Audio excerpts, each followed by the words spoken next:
ụmụnne m na ụmụnna m ele ọtọ ọnụrụ na nwekwerechi ọ nwanne ọnụ nwaanyị mba nnọọ awụchasịala m otu aka ọ dị.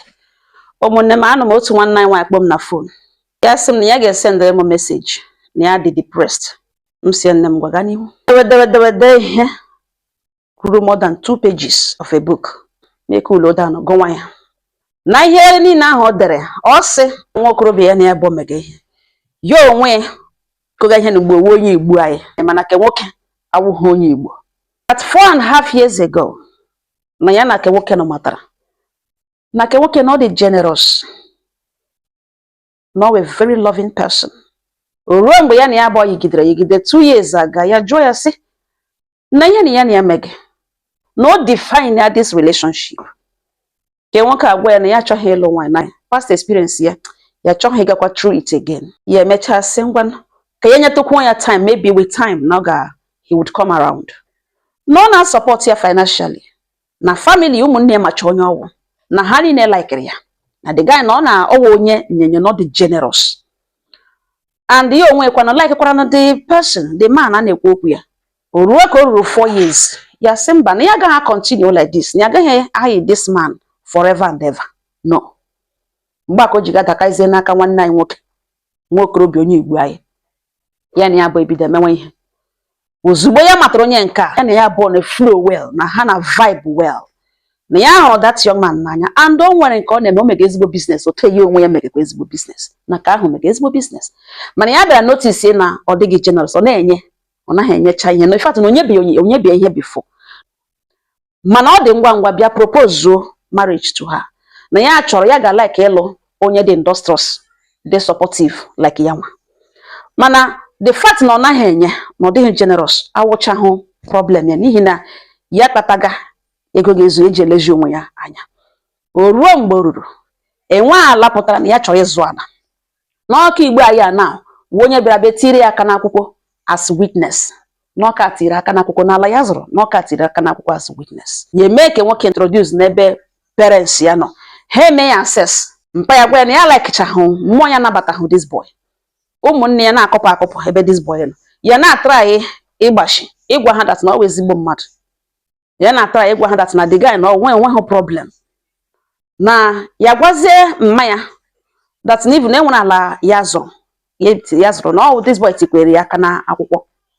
Mma ya gakwara ya ụmụnne niile ewo nyezie this boy ma mpa ya ma nke nwoke ha ma ndị ke nwoke ha abanya that na o nwere mmadụ dị ka ha a total stranger ga-etiri aka n'akwụkwọ na ala ọ zụrụ na ọ dị as witness na ya onwe ekwenụ as nwunye Igbo ọwụ mgbe a kpere bịa eti aka n'akwụkwọ ọjụhụ the girl si na what of your father, what of your siblings. Ọjụhụ ya adatazie ebe iri ebe n'ọrụ ha hụtazie the young man as gold digger chọọ ya ba na mgbe ya bịara bịa gwa the boys lekwe pressure not the too much. Mgbe ahụ ụmụnne ya werere war nye ka Igbo nọ ya na ya abụọ chọrọ ịlụ kele obi ya nabatakwara na ya chọrọ ịlụ ga zuru ike kenye ka ya na-eme ka ihe mbụ family ya dị mbụ like that generous man ehụjizie na ya chọziri ịlụ ya gwawazie ma family ya mana ozugbo gwara o break the news to the family na ya chọrọ ịbịa nara list bịa mee ihe. Ụmụnne ya ṅụọ, everybody aṅụọ dị happy. Ha kwawazie ya ya onwe bidoro rịọwa si na ya abụọ abịala long way na ya hapụga that boy ọ chọrọ ịlụ na Igbo a na ya adịla serious ịlụ ya. Anọzi n'elu ya chọpụtazie na ya adịla ime ya gwawa ya si ya na ya adịla ime ya adịrịla this boy ime ke ya gwawa ya ka ochie ya na-eme gwawa ya si ya na nsogbu anọ na ya ga-alụ ya na ya ga-elepụta na afọ ime ya ga-eji nwa ya mere nwa na ya ga-eleji ha anya maka ha wụ problem. Ruo mgbe ya mụrụ nwa ha bịa ihe nna ya ihe o yitekwere ya nwa bịa yitekwe nna ya na everything. Di ya mezie ya transfer na enwere ihe dị iche ya notisiri na nna nwa ya dị more compatible with nna nwa ya than nke na ugbu a na ya na ya abụọ bi. Ya sị m na ya nọ into depression ya amaghị what to do na di ya eme na ya ga fall in love with another person. Ọ bịazi ugbo bịakwa ụgwọ isi na obi ya na ọ na ebe nna nwa ya nọ. Ihe ọ dechara ngụcha ya sendere message sị ngwa nne kpọọ m agahụna m ihe idere ya kpọọ m aghọtakwara m ihe niile idere ebe ahụ mana tupu m aga n'ihu enwere m few questions m chọrọ ịjụ gị. Ya sị m okay. Ịrụ afọ ole? Ya sị m ya dị 23 years now. Si okay. Di ọrụ afọ ole? Ya sị na di na ọ dị 58 years now. M sị 50 gịnị? Ya sị na ọ dị 58 years. It's okay. Nna nwa nga ọlụọla nwanyị, being that ebe gị na di ya endela up together.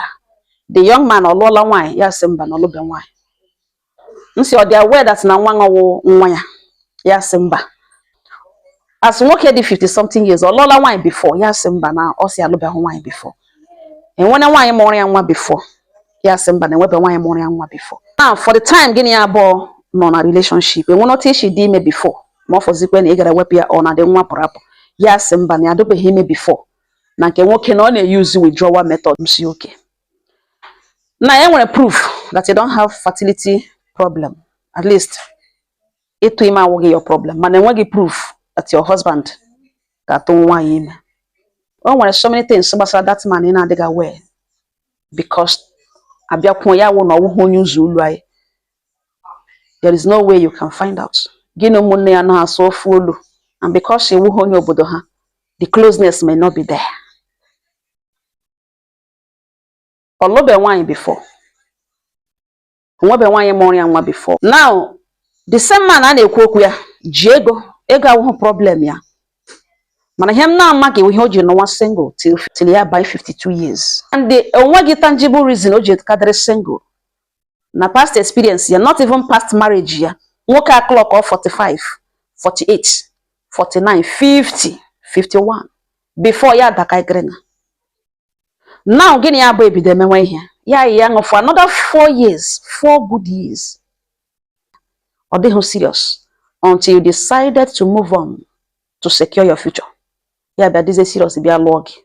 Now ọ dị aware that na nwa ịmụrụ, nwa ikudie awụhụ nwa ya, yet ya na-eji nwa ahụ ịhụnanya, eji ya care, nabata gị na nwa dị okay, even though nọ in the picture before gị step out ga mewe ihe with nwoke ọzọ.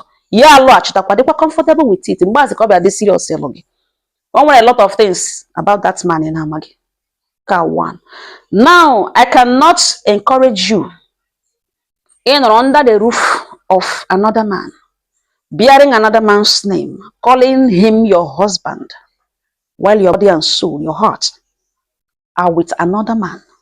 Not just another man, the father of your child. The love is no longer there. Now you are depressed. I don't know how far, how long we can hold on.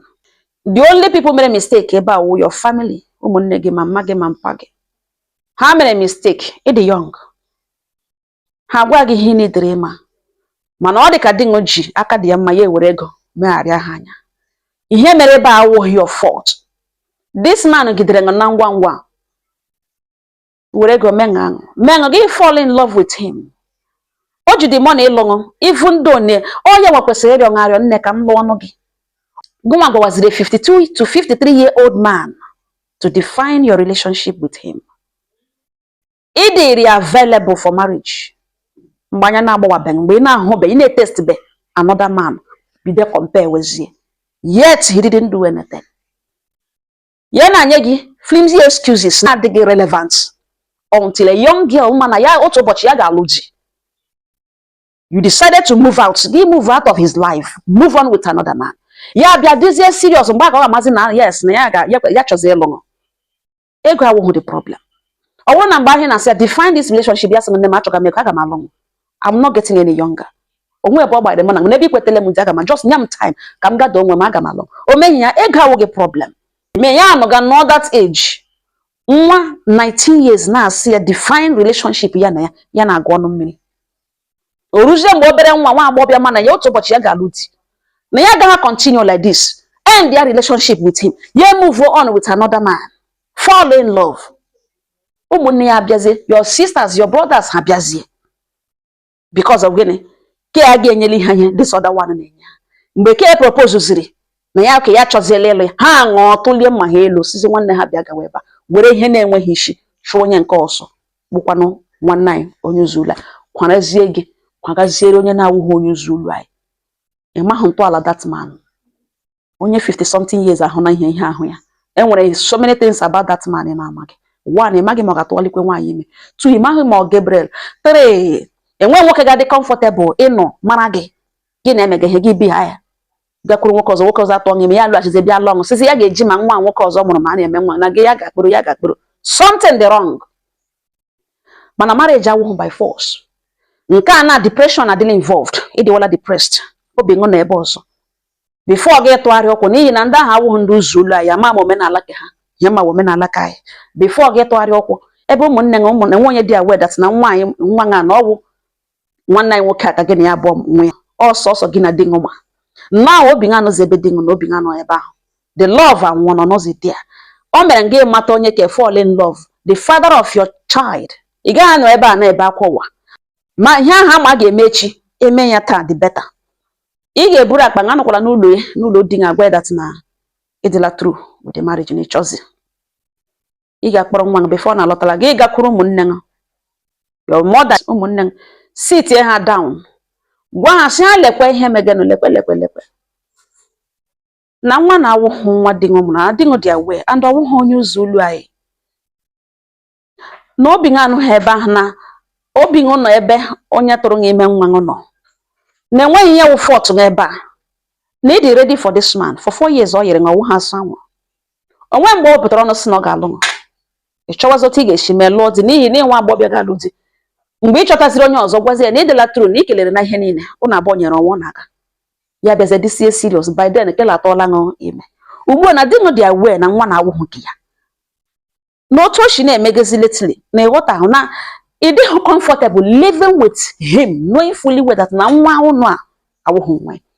And onye a na-ekwu okwu ya wụsị ha ụmụaka enwe ihe mere ya echi o nwere ike ọ gwala nwanne ya ofu nwanne ya that na nwa nwunye ya mụrụ na ọwụhụ nwa ya. You will not fit in. By then ke tụrụ ime nwa agalaga lụọ nwaanyị. Na ị chọrọ ịpụta from this marriage. Na ihe mere otu o si mee na ị gaghị continue na obi ṅụ na ebe a, obi ṅụ na ebe nna nwa ṅụ nọ. That you want to come out of this marriage. Ha ga-adịgodi surprise na di ṅụ dị aware na nwa na-awụhụ nwa. Who knows his plan? Mgbe aka ga-akpọzie gwawazie silekwa ihe nwunye ṅụ kwuru. Ọ sị ya adịghị comfortable in that house knowing fully well that na nwa ahụ awụ nwa gị. Ọ ga-akara ṅụ mana ịpụtara from that marriage. Ugbu a na obi ṅụ anọzi ebe ahụ, ahụ ṅụ anọzi ebe ahụ. No love again. You are not even happy. Mgbe ị na-anya mmiri naanị gị nọrọ gị na-ele nwa gị na-echeta nna ya. And ka e nwekwana nwa si na ọ bụ mee ya ala biko ka ya kpọrọ nwa ahụ ga DNA test. Na nwa ahụ wụrụ nwa ya na ebe ọ sọrọ ya na ya ka lụọ ya kpọrọkwa nwa ya. Na unless o wepụtara ọnụ si ya na ya achọghị ịlụ ya mana ya ga-akpọrọ nwa ya. Ọhịa ke gwagazie nna nwa ya gwaga. Mana o mee ya ala ka ya mee DNA test mara ma nwa ahụ nwa ya. Na mmụọ ya na-agwa ya na nwa ahụ nwere ike ịwụkwa nwa ya. Na ọ ya nwa gwaga ka nwoke na ihe awụ nwa ya na-ewepụ anya ebe ahụ na ọwụhụ nwa ya. Therefore, ịlaruo gwa ụmụnne gị mee ka ha mara ha nwere ike ime the needful. Ka ị hapụ ịnọ n'ụlọ dị one day gị ikolepụ gị iche echiche gị bega akwa abalị gị daa ọrịa or something eme onye gị na-ebia wụhụ onye Igbo anyị. Nghọta dị n'iche n'iche, omenala dị n'iche n'iche. Ụmụnne m ọhịa m gwara enwekwa ihe ọnụ ga-atụkwasị ya ọnụ tụkwasịra m ya. This lady anọ at fault. Gị wụrụ nwa okorobịa nọ ngala eyi ga nwatakịrị gị na ya bụ akọla 6 months or 1 year or 2 years. Ya ekwute okwu ya gị na-eme gbụrụgbụrụ ị gwabeghị one day wepụta ọnụ gwa ya na ị ga-alụ ya ma ọ fọzie na ịchọghị ego gị kọọ ya kpumkpum o muvuzie on gị bịa dịzie ready dịzie serious ịlụ ya. Maka na ọkwa ntụgharị ụkwụ nwa agbọghọbịa atụgharịrị mere o ji mara ogirishi ha nga ọha. Onye ọbụla kpachapụ anya ihe ahụ iji ịma ọdụ na mkpa mejie ya mee ya ka ma ọ dịrị possible ọ nga ọha m n'ọnụ udo dịrị ọnụ.